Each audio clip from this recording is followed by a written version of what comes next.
할렐루야. 1월 21일 목요일 새벽 기도회입니다. 우리 먼저 새벽을 깨워서 주님께 함께 말씀을 묵상하고 또 기도하는 모든 성도님들의 삶 가운데 하나님의 은혜와 평강이 충만하기를 주님의 이름으로 축복합니다. 먼저 찬송가 539장 영상을 통해서 함께 찬양하겠습니다.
예수께 조용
오늘 본문 말씀은 누가복음 7장 36절에서 50절까지 말씀입니다.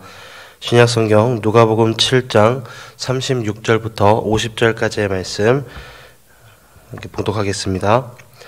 한 바리새인이 예수께 자기와 함께 잡수시기를 청하니 이에 바리새인의 집에 들어가 앉으셨을 때에 그 동네에 죄를 지은 한 여자가 있어 예수께서 바리새인의 집에 앉아 계심을 알고 향유 담은 옥합을 가지고 와서 예수의 뒤로 그 발 곁에 서서 울며 눈물로 그 발을 적시고 자기 머리털로 닦고 그 발에 입 맞추고 향유를 부으니 예수를 청하는 바리새인이 그것을 보고 마음에 이르되 이 사람이 만일 선지자라면 자기를 만지는 이 여자가 누구며 어떠한 자 곧 죄인인 줄을 알았으리라 하거늘 예수께서 대답하여 이르시되 시몬아 내가 네게 이를 말이 있다 하시니 그가 이르되 선생님 말씀하소서. 이르시되 빚주는 사람에게 빚진 자가 둘이 있어 하나는 500데나리온을 졌고 하나는 50데나리온을 졌는데 갚을 것이 없으므로 둘 다 탕감하여 주었으니 둘 중에 누가 그를 더 사랑하겠느냐. 시몬이 대답하여 이르되 내 생각에는 많이 탕감함을 받은 자니이다. 이르시되 네 판단이 옳다 하시고 그 여자를 돌아보시며 시몬에게 이르시되 이 여자를 보느냐. 내가 네 집에 들어올 때에 너는 내게 발 씻을 물도 주지 아니하였으되 이 여자는 눈물로 내 발을 적시고 그 머리털로 닦았으며 너는 내게 입 맞추지 아니하였으되 그는 내가 들어올 때로부터 내 발에 입 맞추기를 그치지 아니하였으며 너는 내 머리에 감람류도 붓지 아니하였으되 그는 향유를 내 발에 부었느니라. 이러므로 내가 네게 말하노니 그의 많은 죄가 사하여졌도다. 이는 그의 사랑함이 많음이라. 사함을 받은 일이 적은 자는 적게 사랑하느니라. 이에 여자에게 이르시되 네 죄사함을 받았느니라 하시니 함께 앉아있는 자들이 속으로 말하되 이가 누구이기에 죄도 사하는가 하더라. 예수께서 여자에게 이르시되 네 믿음이 너를 구원하였으니 평안히 가라 하시니라. 아멘. 오늘 말씀에는 두 명의 중심적인 인물이 등장을 합니다. 바리새인과 죄 지은 한 여인이 바로 그들입니다. 많은 신학자들이 이 죄 지은 여인을 창부로 추정을 합니다. 왜냐하면 당시의 유대 사회에서 여자에 대해서 죄인이라고 칭할 경우에는 그것은 곧 이제 몸을 파는 여자를 표현하는 것이었기 때문이었습니다. 경건하면 떠오르는 인물인 바리새인과 죄인하면 떠오르는 창부, 무언가 대조를 이루는 듯한 이 두 사람이 예수님을 만나서 일어나는 사건이 바로 오늘 본문에 기록되어 있습니다. 두 인물은 한 공간, 곧 바리새인인 시몬의 집에서 예수님을 만나게 됩니다. 시몬은 예수님을 자신의 집으로 초대했고 그 상황 속에서 뜻밖의 인물이 등장을 합니다. 바로 그 동네에서 죄인으로 소문난 한 여인이었습니다. 물론 이 여인의 등장은 아무도 예상하지 못했습니다. 그도 그럴 것이 당시의 사람들로부터 손가락질을 당하고 냉대받던 그 여인을 경건의 대명사였던 바리새인인 시몬이 자기의 집으로 초대할 리가 만무했기 때문입니다. 아마도 당시에 가난한 사람들은 음식을 얻기 위해서 어느 집에 연회가 있다라고 하면은 어디든 찾아갈 수 있었던 덕분에 아마도 그렇기 때문에 이제 그 여인도 이 시몬의 집에 출입이 가능했던 것 같습니다. 한편 이 바리새인 시몬이 예수님을 초대한 이유에 대해서는 명확하게 드러나 있지는 않습니다. 하지만 우리는 예수님을 대하는 이 시몬의 태도를 볼 때에 그가 어떠한 목적으로 예수님을 초대했는가는 어느 정도 가늠해 볼 수 있습니다. 시몬의 대접에 대한 예수님의 평가가 바로 이렇습니다. 오늘 본문 말씀에 44절 말씀부터 보니까 그 여자를 돌아보시며 시몬에게 이르시되 이 여자를 보느냐. 내가 네 집에 들어올 때 너는 내게 발 씻을 물도 주지 아니하였으되 이 여자는 눈물로 내 발을 적시고 그 머리털로 닦았으며 너는 내게 입 맞추지 아니하였으되 그는 내가 들어올 때로부터 내 발에 입 맞추기를 그치지 아니하였으며 너는 내 머리에 감람류도 붓지 아니하였으되 그는 향유를 내 발에 부었느니라. 이 당시에 유대인들이 유대 사회에서 초대한 손님을 대하는 세 가지의 예법이 있었습니다. 먼저 첫 번째는 입맞춤입니다. 주인은 손님의 어깨에 자신의 손을 얹고 평화의 입맞춤을 하게 됩니다. 두 번째는 먼지투성이인 길을 걸어온 손님을 위해서 발을 씻을 수 있는 물을 준비해 두는 것이었습니다. 마지막으로 향기가 좋은 향료를 분향한다든가 향유를 손님의 머리에 붓는 것이었습니다. 그런데 오늘 예수님을 초대한 시몬은 이 세 가지 중에 그 어느 것도 예수님께 행하지 않았습니다. 그래서 겉으로는 좀 호의적인 초대인 것 같지만 실상은 진심이 없는, 영혼이 없는 초대였다라는 것이죠. 단지 예수님이 어떠한 사람인가를 알고자 하는 호기심 수준에서 이 초대가 시작되었을 것이다 라고 생각을 하게 됩니다.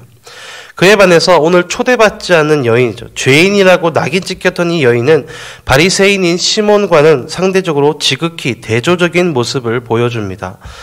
오늘 본문 38절부터 39절 말씀에 예수의 뒤로 그 발곁에 서서 울며 눈물로 그 발을 적시고 자기 머리털로 닦고 그 발에 입 맞추고 향유를 부으니 예수를 청한 바리새인이 그것을 보고 마음에 이르되 이 사람이 만일 선지자라면 자기를 만지는 이 여자가 누구며 어떠한 자 곧 죄인인 줄을 알았으리라 하거늘.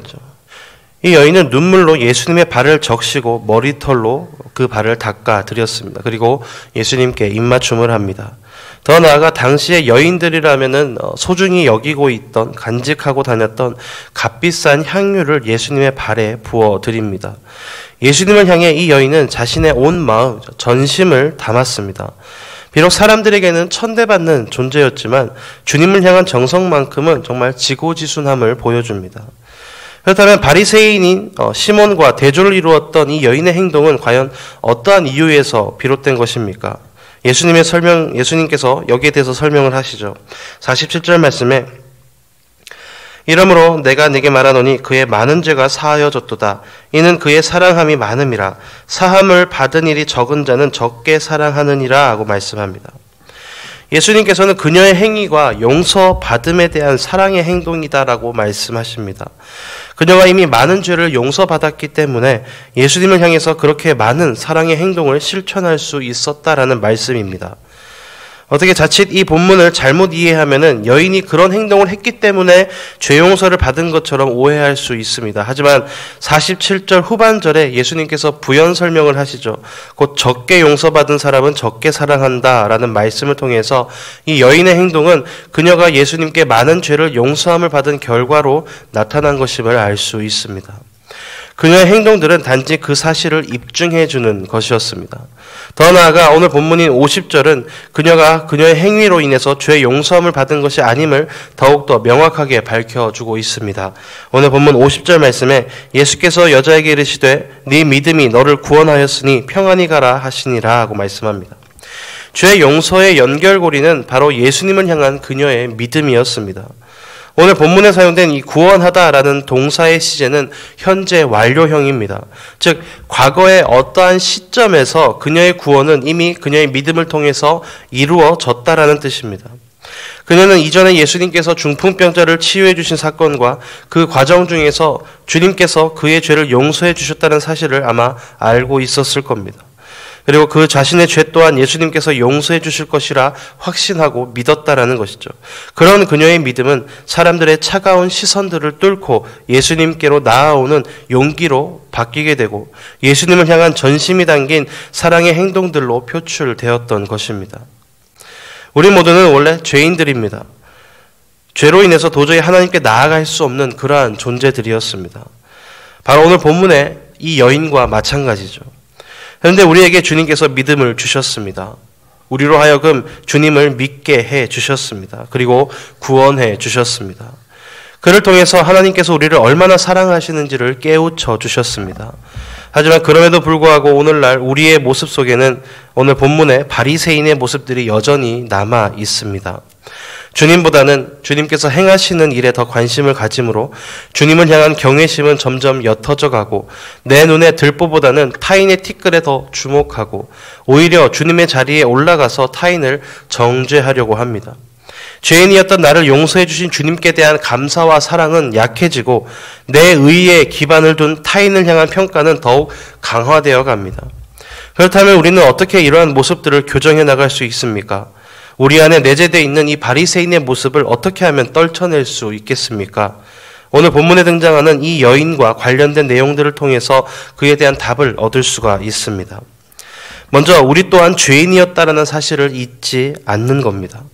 오늘 말씀은 예수님께서 분명히 그 여인의 죄를 용서하여 주셨고 구원해 주셨음을 밝히고 있습니다.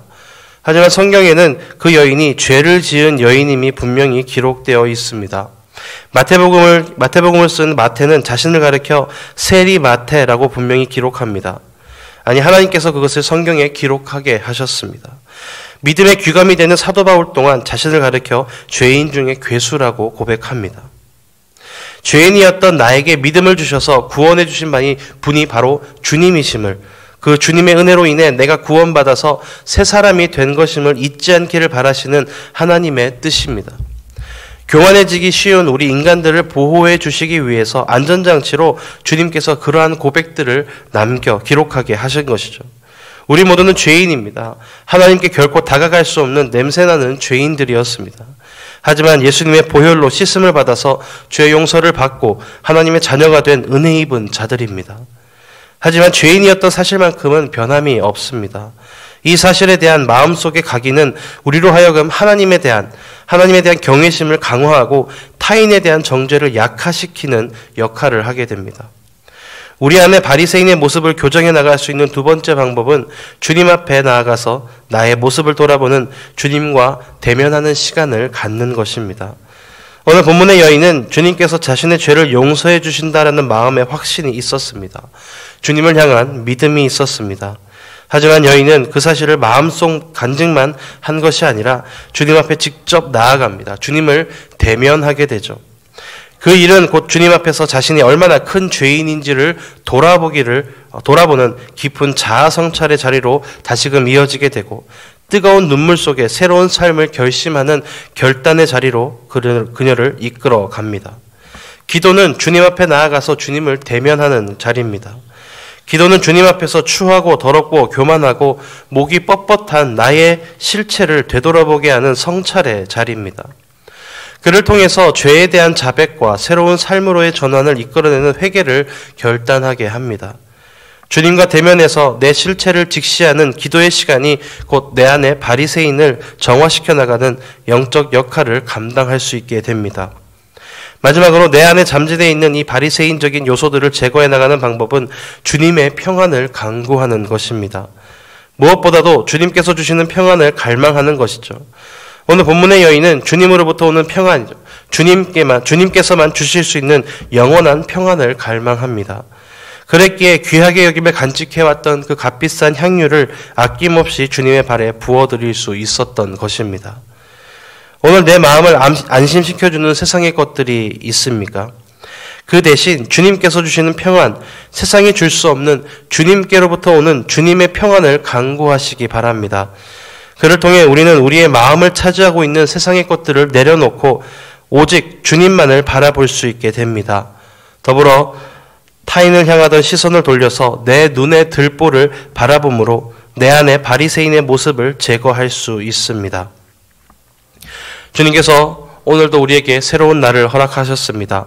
죄인이었던 나였지만 은혜로 구원받은 우리입니다. 하지만 또 그 사실을 잊고 죄인의 자리를 탐하는 우리의 연약함을 봅니다. 이러한 우리의 실체들을 오늘 새벽을 통해서 주님 앞에 다시 대면함으로써 주님의 은혜로 다시금 새롭게 변화받는 은혜를 경험하시기 바랍니다. 더 나아가 순간의 평화를 주는 것 같은 세상의 것들을 다시금 주님 앞에 내려놓고 주님께서 주시는 평안, 주님으로부터 오는 평안을 회복하는 은혜의 삶이 되시기를 주님의 이름으로 축복합니다. 기도하겠습니다. 사랑이 풍성하신 하나님 아버지 감사합니다. 죄인이었음을 잊어버리고 살아가고 있는 오만하고 교만한 우리임을 고백합니다.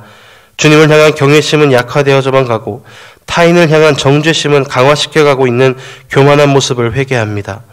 세상의 것들을 평안의 대용품으로 쥐며 살아가고 있는 어리석은 저희의 죄악들을 회개합니다.